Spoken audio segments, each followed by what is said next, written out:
Alright, what's up, ladies and gentlemen? This is Jordan Kurtz with comments from the Peanut Gallery and the MMA Plug powered by Mile High Sports. It is Monday, June 29th, and we're taking a look back at UFC Fight Night, UFC on ESPN 12, Dustin Poirier versus Dan Hooker, whatever the title that you want to call for the card. One thing that's for sure is this first wave of shows that has been put on by the UFC since we've came back from the pandemic have been a massive hit. There's never been more eyes on the sport than there have been during this time frame, and the fighters have delivered. I mean, these cards have been packed with entertainment, and it just goes to show you that there are world-class athletes that are within the UFC, and for the love of God, pay these athletes. So without further ado, let's take a look back and see what I got right and what I got wrong in reference to the preview piece from last week prior to the card. So let's take a look right away at the main event. What I got right. So I said my gut tells me to bet the house on Dustin Poirier here. Dustin Poirier is a beast in this division. That is plain and simple, and outside of getting caught, I just don't see Hooker pulling this one off. Dustin Poirier is an animal, but Dan Hooker proved that he deserves to be in that discussion as a top 5 fighter within that absolutely loaded and jam-packed 155-pound lightweight division. Now, this was not just the fight of the night. This was a potential fight of the year candidate, and according to some, including commentator Michael Bisping, who's a UFC Hall of Famer, by the way, that this might have been one of the greatest fights that they've ever seen. Yes, recency bias sometimes comes to play when we're discussing something like that, but to see the volume and the power behind some of those exchanges that Hooker and Poirier traded back and forth was nothing short of phenomenal. That was something that kept me on the edge of my seat from the first minute when the action started all the way through the 25th minute of that fight. That was incredible, But the crazy thing is that may not even be the best fight of this year. Many people forget that Weili Zhang and Joanna Jędrzejczyk fought earlier this year. So we'll see once everything sifts out at the end of the year who ends up being that top fight. Either way, who gives a damn? We as fans and spectators and lovers of this sport added 2 top fights of all time to the catalog. So we all won ultimately. What's next for Dustin? It's hard to say that him going backwards outside of the top 5 makes sense. A rematch with Conor at 155 pounds is tasty. I also wouldn't mind seeing a matchup with Tony Ferguson. Now, if we're looking at Dan Hooker, maybe a rematch with Paul Felder wouldn't be too bad to see. Or, since he's coming off the loss, you give an opportunity to a guy like Charles do Bronx Oliveira, who has been surging in this division and been finishing everybody in the process. That could make for a very, very interesting styles clash. In the co-main event, I said that I don't believe that Mickey Gall has the power to threaten Perry. Although Mike Perry may not have any coaches in his corner, one thing for certain is that Mike Perry's a junkyard dog who will scrap to the bone. Overall, Perry is just too much for Gall to put away. Mike Perry put on a show while snapping his 2-fight skid with his girlfriend Latore Gonzalez being the only person in his corner. After watching that fight, I now know one thing is for sure. I would much rather have Latore Gonzalez than Joshua Fabia in my corner. Just saying. Now, Mickey Gall did have a solid first round. Mike kind of got off to a slow start, but from the second round on, it was all Perry. Once he settled in, he looked to be the more fluid grappler. Even though Mickey Gall is a black belt, Perry was able to out-grapple him. Mickey Gall got away with a fence grab on a takedown attempt in which Mike Perry just ultimately was able to out-muscle him, pull him off the fence, and then slam him backwards to score the takedown. Some of the transitions that Perry had in the grappling exchanges were smooth. I mean, for him not having a traditional camp or team around him, Mike Perry didn't look bad. And in a way, this was the card to do it for. One, there was a lot of eyes on him in general to not have to worry about having much in the crowd or anything like that. There, you could hear everything. And then 2, to call it for what it is in relation to who Mike Perry has fought in the past, Mickey Gall is definitely a step back. And it's no slight to Mickey Gall, even though it's going to come off and it's going to sound that way. But when we're looking at the Mike Perry who's fought with your Ponzinibbio's, who's fought Jeff Neal, who has gone toe-to-toe with Luque, who beat Paul Felder, who has some of these very highly credible names on his resume, that's just not something that Mickey Gall in his young career has had. Plain and simple. Mike Perry's had more fights in the UFC than Mickey Gall has had total pro fights. Keep that in perspective. Then following that in the next... so what I said was Allen's strength of schedule and the proven success in the UFC will get him the nod here against the debutant. Brennan Allen was able to pull off the win, but he suffered a lot of damage, including 3 facial fractures that will likely see him on the shelf until 2021.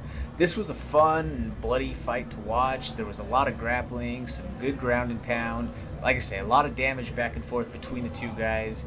But one thing was, Allen continued to call out Ian Heinisch after his win, and based off of Saturday night, he doesn't want that smoke with the Hurricane, because all due respect to Kyle Daukaus, he is nowhere near as explosively violent as Ian Heinisch is. All you got to see is the ground and pound that he was able to use in that fight to get his contract on the Contender Series.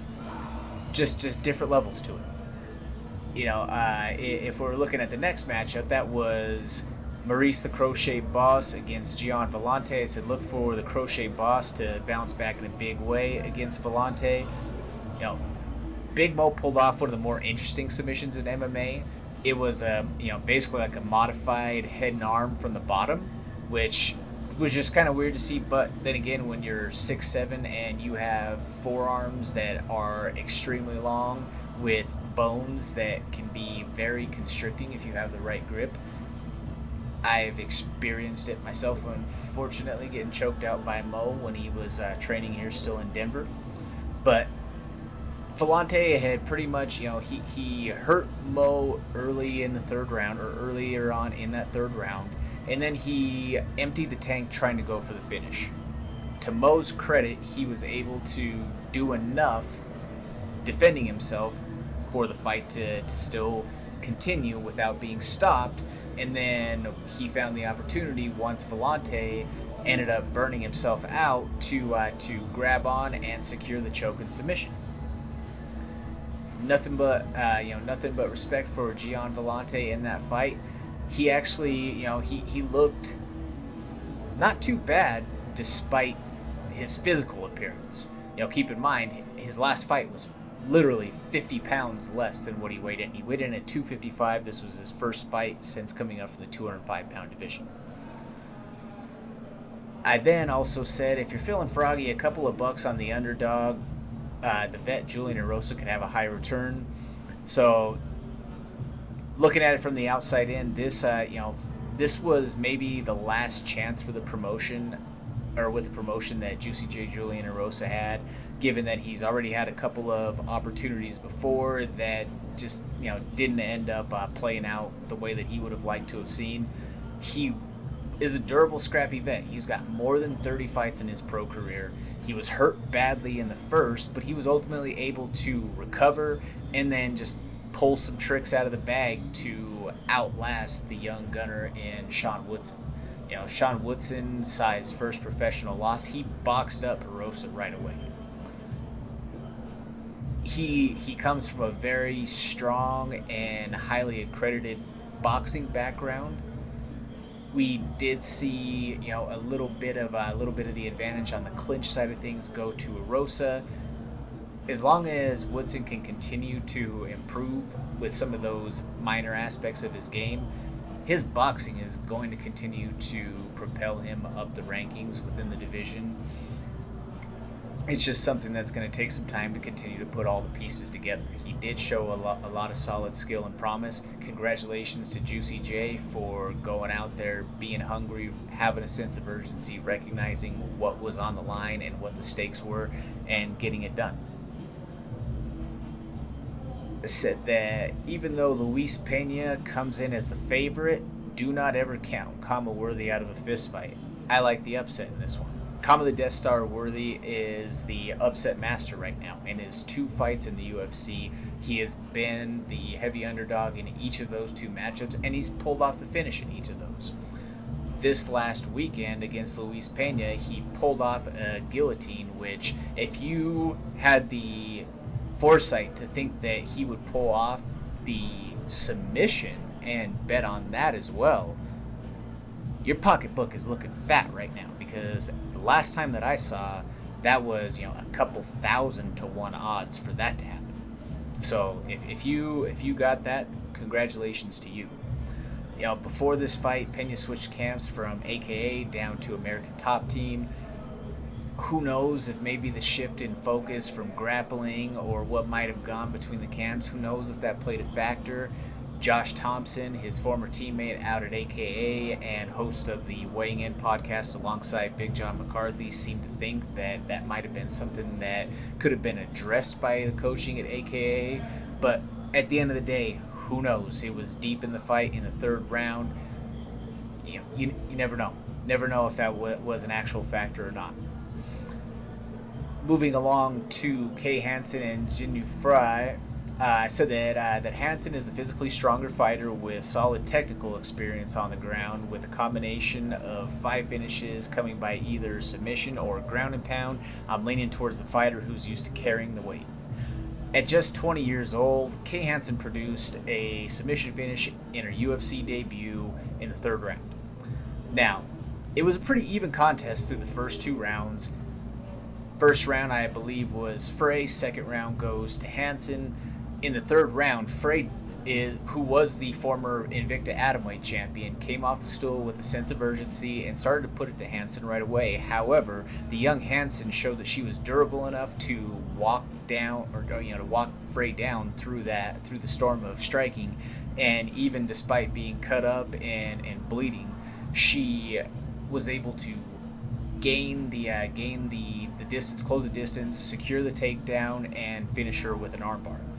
Hansen has been on record stating that Ronda Rousey is who her inspiration for getting into MMA was, so what better way to pay homage to the former champ and women's MMA legend than by starting an exchange for the finish that began with a hip toss and ended with an armbar. Couldn't have been a more perfect tribute in that situation. Then, my man, Yusuf, the Moroccan Devil Zalal, he started off the show in an incredible fashion, pulls off the win for the unanimous decision. I said Griffin is the toughest test of Zalal's young career, but Griffin has shown fundamental flaws in his stand-up game that the tactical striker will look to expose. This is a very winnable matchup for Zalal. He may be a lot younger in age and cage time, but he's the more well-rounded fighter in this contest. The Moroccan Devil gets it done. Lock it in. The 23-year-old prospect is now 2-0 in his first 2 fights in the UFC. He's taken both fights on short notice and up a weight class in each of these. So just imagine what he is going to do when you finally give this man a full camp and at his 135-pound weight class. Jordan Griffin was able to land a couple of takedowns in the first round, and he did get Yusuf back, but Yusuf was never really in any real danger, and he was able to escape or reverse positions anytime that he found himself in a bad spot, and was never in any real danger, like I say. In the second round, Yusuf hurt Jordan Griffin with a body shot that left him visibly damaged. Griffin, give credit to him that he's durable, that he's a vet, and was able to survive the attempted finish by Yusuf and got out of the second round. Going into the third, you could say that it was tied up at 1-1. However, in the third round, it was all Yusuf. Yusuf came out, turned up the volume, ramped up the striking, and was able to more than double the total output that Griffin had within that third round en route to securing the division. He put on a display of all 8 limbs, crisp with the elbows, lots of knees, and for sure solid with the punches and the kicks throughout the contest. Can't wait to see what's next for this promising young prospect out of Factory X here in Denver, Colorado. Now, let's take a look at what I got wrong. Felipe Lins has the ability to finish, which gives me the hunch that he pulls this one off for his first UFC victory. In 2018, Lins looked like he was a world beater after finishing his way through the PFL tournament.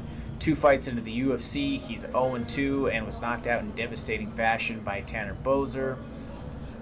It's crazy to think that this highlight reel knockout didn't get Boser the bonus, but I don't really know what to say as far as this matchup goes. It didn't last long.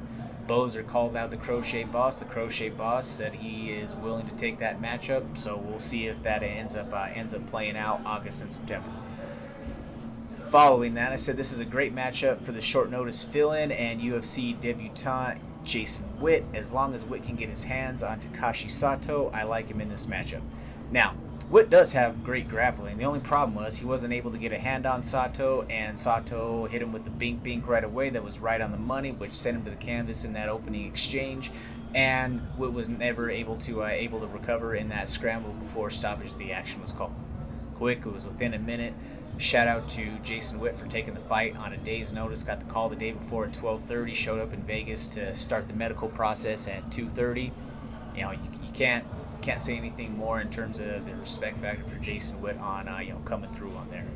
I also said that the safer pick was the surging prospect in Sean Woodson, who sat as the 480 favorite. Early in the fight, it looked like he was this was a spot-on prediction. Woodson boxed up Erosa and scored the knockdown, but the vet weathered the storm, pulled some tricks out of the bag, and ultimately pulled off the Japanese necktie submission in the third.